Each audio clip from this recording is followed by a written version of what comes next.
Yo, welcome to Military Score Matchup 2. Today, we're going to play a couple of games with Grant Manley's Duraludon VMAX deck. Now, he did take this from Fry Guy from the Limitless TCG tournament. Shout out to Fry Guy, who is a local to us, who plays at Tabletop Village, BT dubs. I know he's been working on this deck for quite some time, and most of this came from him. I remember playing him in a cash tournament and showing me those Adventurer's Discovery, and it was like, wait, that's actually kind of gas in this list. We kind of talked about the list a bit. He made a couple of changes that I really liked as it moved forward, and then Grant took the list yesterday to a tournament victory where he made a couple of changes to the list. So this is where the list is currently at. I don't think it's quite optimized yet, but this feels like the decidui of this format, where it's going to come and go. Alex Szymanski saw some luck with not luck, it was a success. He's very good. Saw some success with Duraludon VMAX early in the format. Then it kind of got worse and worse, and now it's back for the time being. And so let's go ahead and check out the list real quick. We are a Duraludon deck. We play as Zacian, we play as Zamazenta. We draw with this. I have used Brave Blade before, so it's not unheard of, but it's mostly a draw engine, and Zamazenta is a nice, quick little option to stall your opponent out. It's a very effective thing against like Urshifu that plays Echoing Horn. It's very good against Ice Rider that doesn't play Path, because they don't play special energies, or they play like maybe one capture. And so the Zamazenta helps to wall in those situations. So we got the Zams in for that. I'm leaning towards going down to one Zam. 4 Pokégears, because this deck draws like a potato. The Scrappers are here for, it's good against Jolteon. Getting rid of their elemental badge means they might have to play a speed energy. And if they have to play a speed energy, they can't hit you. So you kind of just win, or they have to play the speed energy and they have to find a path to the peak. So it's a bit harder for them. It's also here for the Zacian Zamazenta deck. Otherwise, we would never beat them. But because we have the Scrappers, we can beat them. And Suicune, which is another deck we should never beat, but we actually can beat them with it. Avery's in here. Avery is another card that seems really bad, but it's actually kind of good. A lot of times, because you're Intrepid Sorting, you want to hold onto your hand. So Avery just adds to your hand, and this effect against Mew is good for this deck specifically. It can slow Mew down. In Teleon decks, it can slow them down as well. It also forces your opponent to pick, and the fact it forces your opponent to discard some of their bench Pokemon, sometimes they make the wrong decision. We like that. We like when our opponent makes a bad play. 4 caves, because the cave math matters way more than you'd expect. 1 of Raihan, which comes in way more clutch than you'd expect. There's a lot of things in this deck where it's like, oh, this is actually kind of good after playing it. Hammers are here for, we're slow. We're attaching an energy per turn. We usually don't attack until at least turn 3, very often turn 4 with this deck. One of the coolest things in here is the Adventurer's Discovery. Search your deck for 3 Pokemon V, that includes VMAX. Reveal them, put them in your hand, then shuffle your deck. So very often you'll go Discovery for a Duraludon V, VMAX, and a Zacian. Bench the V, Intrepid Sword, and next turn you can VMAX it out. So the 4 Adventurer's Discoveries are our main draw engine, because you notice not a single Quick Ball in this list. No capture energies. This is how you find your Pokemon. And between that and the gears, it works out pretty darn well. So we're going to check out 2 games with the deck on the PTCGO ladder. Again, shout out to Grant Manley for doing so well with the deck. And shout out to Fry Guy for making the original list that is not far off of what this one is. But anyway, let's go ahead and check out those games. All right, so we're getting into a game with the Duraludon VMAX deck. We do want to go first whenever we're playing it. There we go. You love to see the going first. Going second is not the worst thing in the world with this deck, because you can potentially Adventurer's Discovery for a Zacian. But like everything else, you kind of just want to go attach pass, and you're pretty darn happy. We see a fighting deck box from my opponent's side. Don't know what that means. It could be Urshifu. Could be something janky that's actually going to give us a bit of trouble. So we'll find out for sure here in a second. This deck does mulligan a fair amount as well. All right, since we're going first, I think we're going to sit behind the Zamazenta for a couple of turns, hopefully, but we are probably going to attach to the Duraludon.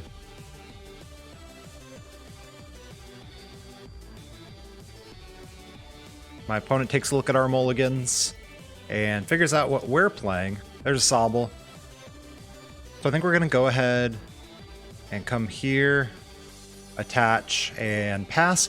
This could be Urshifu, but benching the Duraludon in this situation is totally fine. Urshifu can't get through Duraludon. There's a Dark Energy, so Urshifu Moltres It's a little awkward, definitely winnable. The Duraludon can OHKO, the Zamazenta cannot. So that is one of the reasons why we want to go in with the Duraludon if possible. So we're going to hopefully hit an Adventurer's Discovery off of this Pokégear, and they're not even going to put a Moltres down.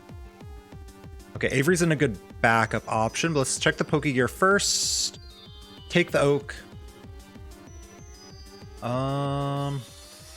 I kind of don't need anything off the research, so we're just going to go ahead and Avery. We get the VMAX anyway. You love to see it. No real reason to dig. We have the switch in hand. We have the attachment for turn. Throw down the VMAX. Throw down the attachment and pass. No reason to hammer this energy. They don't want it on that Sobble anyway. I'd like to keep it on that Sobble probably anyway. Because, yep, they missequence it, and now that energy's stuck on the Sobble. Had they hard retreat first, then it'd be active for Moltres. Okay, there we go. But they do get to retreat it off of a Drizzile, which they're evolving on the bench. Okay. So we want to save that hammer for potential Moltres, or basic fighting energies would also be annoying for us, but it can't hit the Zam, of course.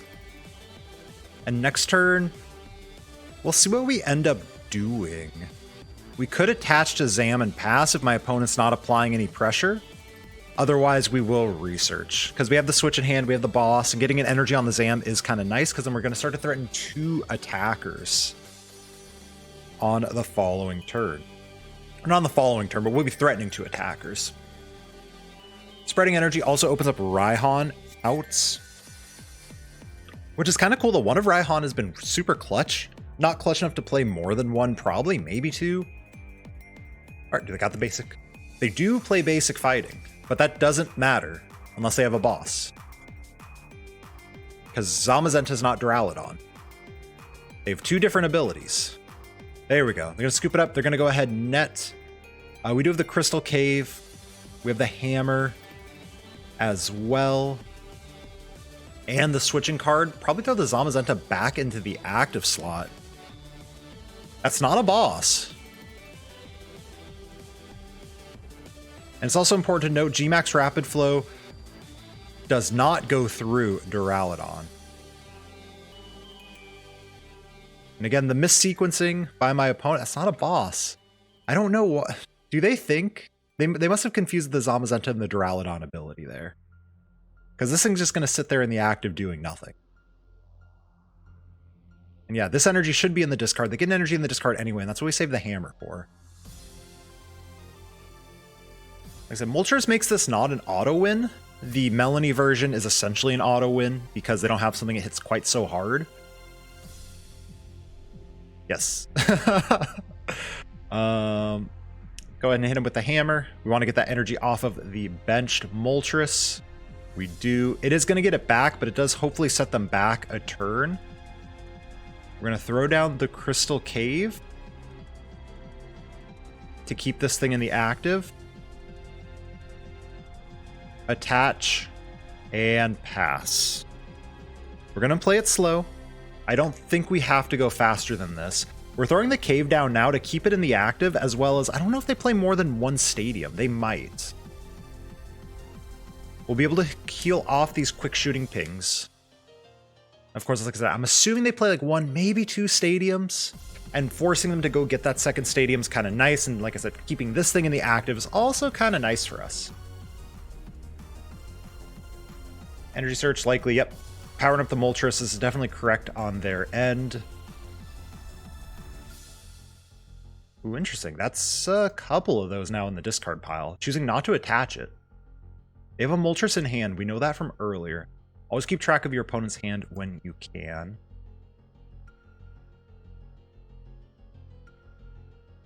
Fighting energy on that Moltres, sure. They can't use more than 1 Dire Flame Wings, even if there's 2 different Moltres. Another Raihan down. It's actually important to note.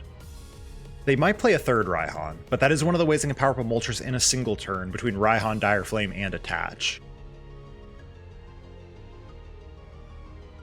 So they have to hit Energy Switch plus Switch to get an attack off this turn. Even then, getting an attack off is not like the worst thing in the world for us.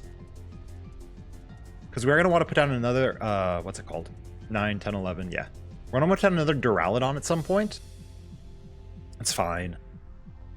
Opponent also only has 14 cards in deck at this point.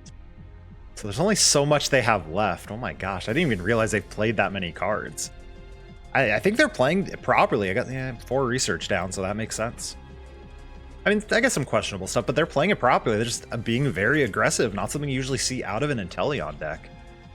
Okay, they do have another tower. So that's annoying because now we're going to have to find another Crystal Cave. We're going to see a Gale Thrust for 0. Oh, Energy Switch? Oh? They got it like that? Which is actually going to pressure us a lot to find another Crystal Cave. And they scoop because they apparently don't have an Energy Switch. Okay. You just see the pressure that they put on, though. The Duraludon and the Zamazenta kind of making these awkward plays for my opponent. And that's kind of the purpose of the deck. You just kind of say, you know, you ain't got it like that. But let's go ahead and check out another game with the deck. Game number 2 here with Duraludon. We're again hoping to go first. Going second's not the worst thing in the world, depending on the hand, but first is nice, of course. Lost a coin flip, so it looks like our opponent's probably going to choose to go first. So we're going to hope for an Adventurous Discovery in that opening hand, or, you know, a Duraludon attached and a Zacian. There's the Zacian. We have 2 Pokégears. No energy kind of sucks. They're going to give us a mulligan, though, so that's nice. We'll also get to see what our opponent's playing. It's going to help decide how we're going to fill the rest of our bench. We see Dark Energy. We see Inteleon. Makes it think it could be a Sableye deck, which is actually probably a very bad matchup for us. There is a Coughing, so yes, it looks like it's probably going to be Wheezing Sableye. I don't think this is a good matchup. The Zamazenta does nothing. The Duraludon probably does nothing. They should play mostly basics. But, ooh, you're really hoping for a Discovery off of this. Okay, Avery's not bad. We'll take it. But we'd rather have a Discovery. We have a Research in hand already. Go ahead and grab the Flannery.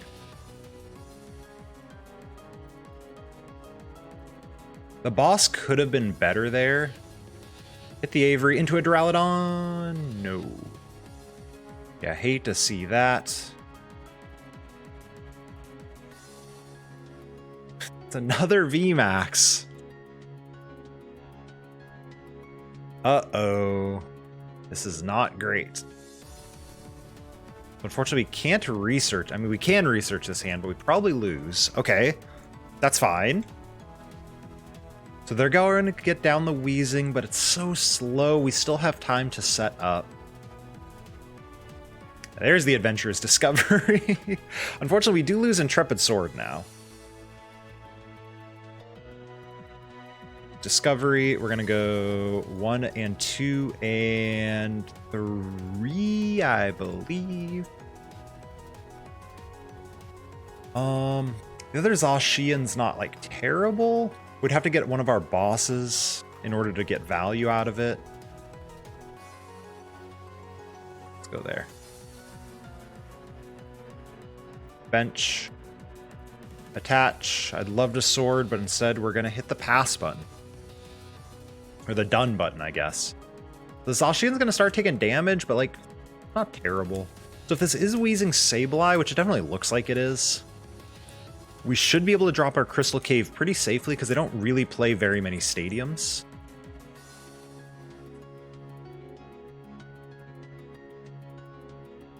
Sure. We'll drop that. Heal some stuff up. Attach.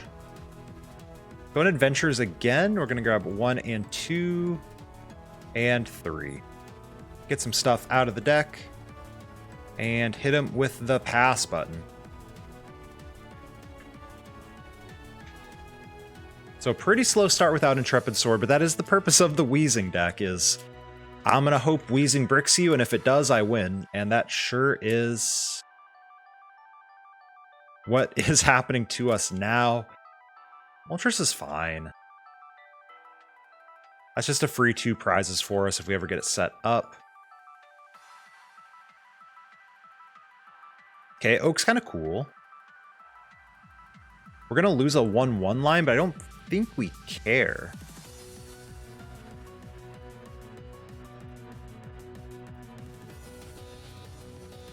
Got the fighting energy.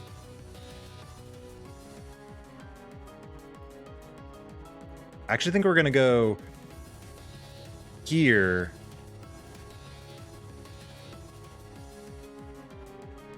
Done. So now we're threatening the Brave Blade. If we top deck a metal, we could go boss Brave Blade. If we top deck, if we could just retreat and KO. They're also not getting Sobbles down, which is huge because that's going to remove their ability to Raihan. They're choosing to Marnie me. Okay. I didn't do much, but they need something. And apparently research is not the move for them. That's fine. That is going to activate Raihan by getting this in the discard pile. I mean, it's not going to activate Raihan because we're not knocking anything out, but you know, if I knock out something without an energy, it makes Raihan an out still. We lose the fighting, which sucks. Okay, I was like, are they going to give me Intrepid Sword? That also gives them that ability. Okay. So we're going to get the Brave Blade here. We're going to get knocked out into our turn, which isn't like the worst thing in the world. Well, no, we're not, because we have that. I'm going to slap a charm, go there, and research. Scrapper's cool, Switch is cool, but Brave Blade, getting a prize card. They're going to probably KO me with the Moltres, but then we're going to have no damage on this thing, and the cave is going to be able to heal off small pings. So we should be in a pretty okay spot right now. Next turn, we're probably going to Adventurer's Discovery and set up whatever other attacker we've got. We had to pitch the 1-1 line. We have no more Zacians left, but a Zamazenta would be like an acceptable alternative. Because this one Duraludon should be able to get at least 3 prizes for us. That's a Raihan down. Okay.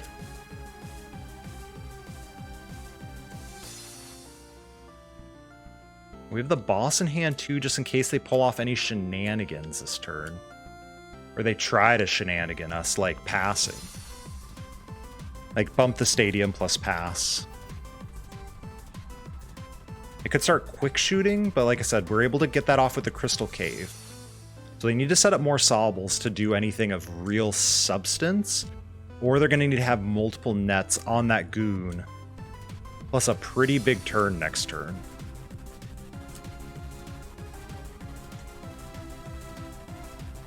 Okay.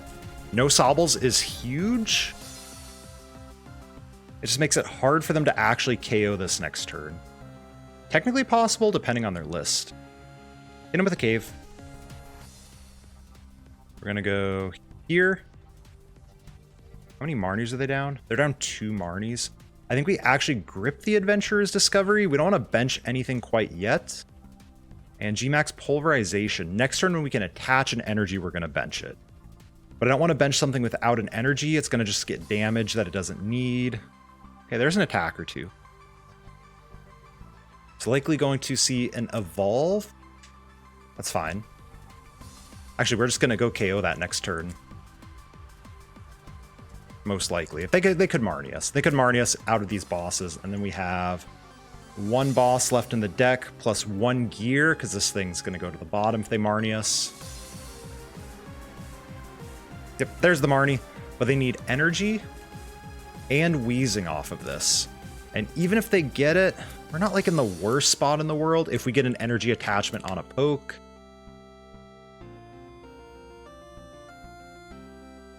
Ascension doesn't give them what they need.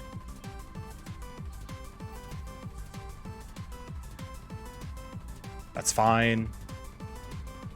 That does open up the E-switch play for this, but unless they poison us, yeah, they're not really doing anything to us next turn.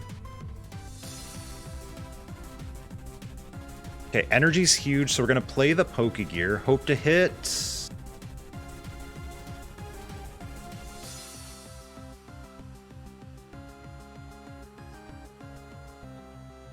I think this is what we want to do here. We go here, and then I think we just win.